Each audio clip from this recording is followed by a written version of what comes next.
En conservation, pour faire des suivis de population ou de biodiversité, on a besoin tout simplement d'estimer souvent les tailles des populations. Et c'est souvent moins facile que ce qu'on pourrait imaginer. En effet, il ne suffit pas d'aller quelque part, d'espérer pouvoir capturer tous les individus pour pouvoir les compter.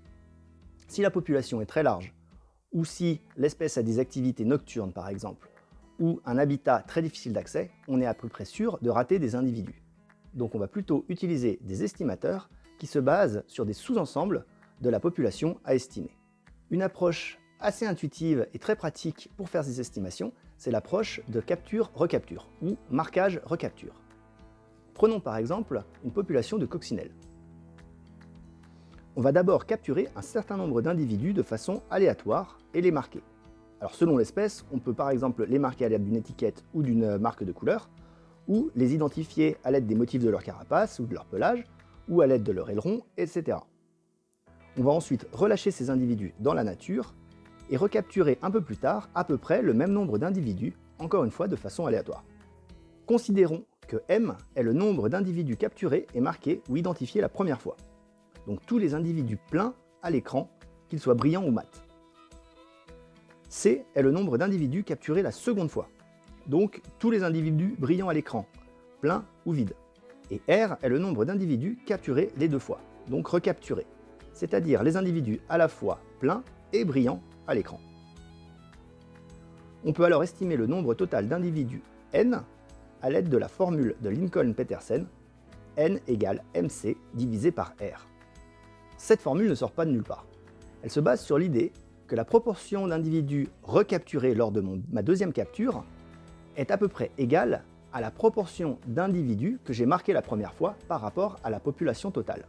On a donc R divisé par C égale M divisé par N. Et il suffit donc de faire une règle de 3 pour retrouver notre estimateur de Lincoln-Petersen. Un problème assez évident avec cet estimateur, c'est qu'il va assez mal fonctionner si on ne marque qu'une faible proportion d'individus par rapport à la population totale. Dans ce cas, on a effectivement une forte probabilité de ne recapturer aucun des individus que l'on avait marqués la première fois, et donc l'estimateur va nous donner une population de taille infinie à cause de la division par 0. À la place, on peut utiliser l'estimateur de Chapman, qui est une simple petite modification de l'estimateur de Lincoln-Petersen, et qui nous donne le nombre d'individus N égal au produit de M plus 1 fois C plus 1 divisé par R plus 1 et le tout moins 1. Bon, pour vous faire une petite démonstration, j'ai pas vraiment de population à estimer sous la main, donc à la place, je suis allé acheter des chocolats. Alors je sais pas exactement combien il y en a dans ce bol, comme ça, vu de nez, allez, je dirais 130, 140. On va voir ce que ça donne. Alors on va prendre une bonne poignée de chocolat, voilà, c'est pas mal. Et on va tous les marquer un par un. Allez, c'est parti.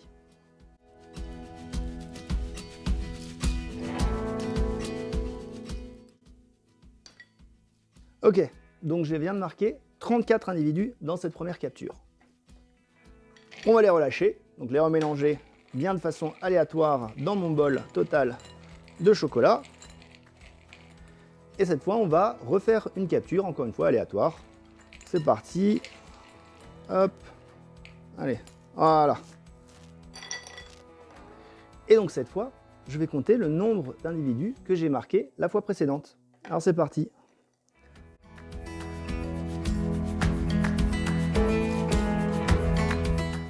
Cette fois, j'avais 45 chocolats au total, donc un peu plus que la fois d'avant, c'est pas très grave, mais j'en avais 12 qui avaient déjà été marqués. Si j'applique mes formules de Lincoln-Petersen et de Chapman, j'obtiens en tout à peu près 128 et 123 chocolats. Avec mes 130-140 chocolats, pour le moment, je suis pas trop mal niveau estimation. Avant de vérifier si mes deux estimateurs me donnent un nombre de chocolats à peu près correct, on va faire une troisième petite estimation.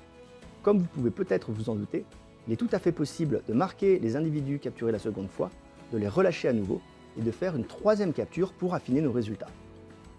Dans ce cas-là, on va utiliser une autre petite modification de l'estimateur de Lincoln-Petersen qui s'appelle l'estimateur de Chapnell. Alors, reprenons notre population de coccinelles de l'exemple précédent. On va appeler M1, C1 et R1 nos premières valeurs de M, C et R. On va ensuite marquer les nouveaux individus capturés qui ne l'étaient pas encore, et comme la première fois, les relâcher et recapturer une troisième fois des individus aléatoirement.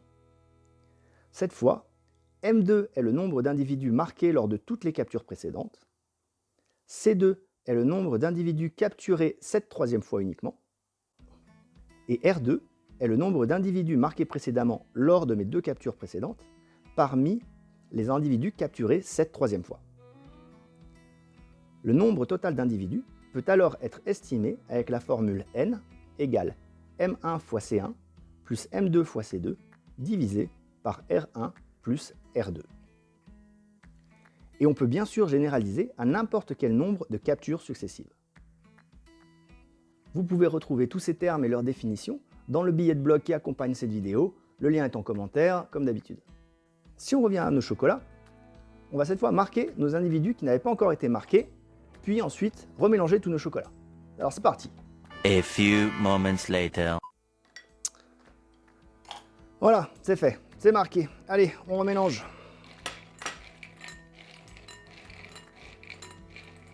Dernier tirage. Prends une bonne poignée, hop, voilà. Et comme d'habitude, on recompte. One eternity later. Ok, donc au total, j'avais 67 individus marqués sur mes deux premiers tirages. Parmi mes 35 chocolats que j'avais tirés à nouveau, j'en avais 21 de marqués cette fois. Donc d'après l'équation de Chapnel, ça nous donne environ 118 individus. Il y a quelques contraintes à respecter lorsque l'on veut appliquer ces estimateurs. Et ces contraintes vont notamment éventuellement influencer le nombre de captures successives qu'on peut effectuer. La première contrainte importante, c'est que ma population doit être stable et close. C'est-à-dire qu'on ne doit pas avoir de morts et de décès, ni d'émigration ou d'immigration en dehors ou vers la population entre deux captures. Donc là, dans le cas de mes chocolats, j'ai absolument pas ce problème. La deuxième contrainte, c'est que mes captures doivent être vraiment aléatoires par rapport à la population que j'essaie d'estimer. Donc dans le cas par exemple où je piège des individus, si je piégeais mes individus au même endroit successivement, certains individus auraient peut-être une probabilité plus élevée d'être recapturés, ce qui viendrait biaiser mes estimateurs. Dans le même ordre d'idée, mon marquage ne doit pas influencer ma probabilité de recapturer des individus, par exemple en les rendant plus visibles. De la même façon, mon marquage ne doit pas influencer la mortalité de mes individus, par exemple en les rendant plus détectables par des prédateurs. Et enfin, mon marquage doit bien entendu être suffisamment résistant pour tenir entre deux captures et donc ne pas manquer d'identifier les individus précédemment marqués. Donc là, dans le cadre de mon bol de chocolat, j'ai pas de décès ou de naissance, je n'ai pas d'immigration ni d'immigration, mes tirages étaient vraiment aléatoires, donc a priori toutes les contraintes ont été respectées et mes estimateurs devraient fonctionner à peu près correctement. J'ai compté tous les chocolats, il y a un total de 119 chocolats. Donc c'est bien l'estimateur de Chapnel qui nous donne le meilleur résultat avec ces 118 chocolats. En second, l'estimateur de Chapman qui était pas trop mal, et finalement l'estimateur de Lincoln Petersen qui était le dernier. En fait le dernier c'était l'estimateur de Guillaume, avec ses 130-140 chocolats, j'avais vu un petit peu trop gros. Alors vous vous demandez peut-être comment la proportion d'individus capturés va influencer les résultats. Alors pour tester ça, j'ai codé un petit script en R. R, c'est un logiciel en libre accès qu'on utilise beaucoup en écologie et en biologie, mais aussi dans d'autres domaines, pour faire des analyses de données notamment et des statistiques. Je vous ai mis le script et les liens pour télécharger R dans le billet de blog. Dans ce script, j'ai simulé une population de 1000 individus, et j'ai tout d'abord considéré que chaque individu avait 1% de chance de se faire capturer, puis 2%, puis 3%, 4%, etc. jusqu'à 100%. Et pour chacun de ces pourcentages, j'ai appliqué l'estimateur de Lincoln Petersen, de Chapman et de Chapnel pour 3 et 4 recaptures successives. Et j'ai effectué chacune de ces estimations 1000 fois de façon indépendante pour obtenir une distribution de mes estimations de population. Donc on peut voir sur la figure en résultat qu'en moyenne, on arrive assez vite à estimer le bon nombre d'individus. Mais que plus on en capture, plus nos résultats sont constants, ce qui est indiqué par le fait que la variance diminue de gauche à droite pour chaque rangée. Et sans surprise, c'est l'estimateur de Chapnel pour 4 tirages qui donne les meilleurs résultats à chaque fois, c'est-à-dire une moyenne plus proche de 1000 et une variance plus faible. Voilà, c'est tout pour aujourd'hui. J'espère que vous aurez aimé cet épisode peut-être un petit peu plus mathématique et technique.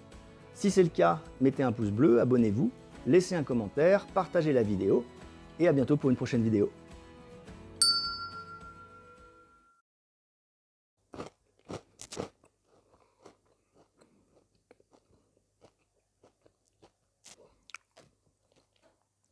C'est pas mal ça.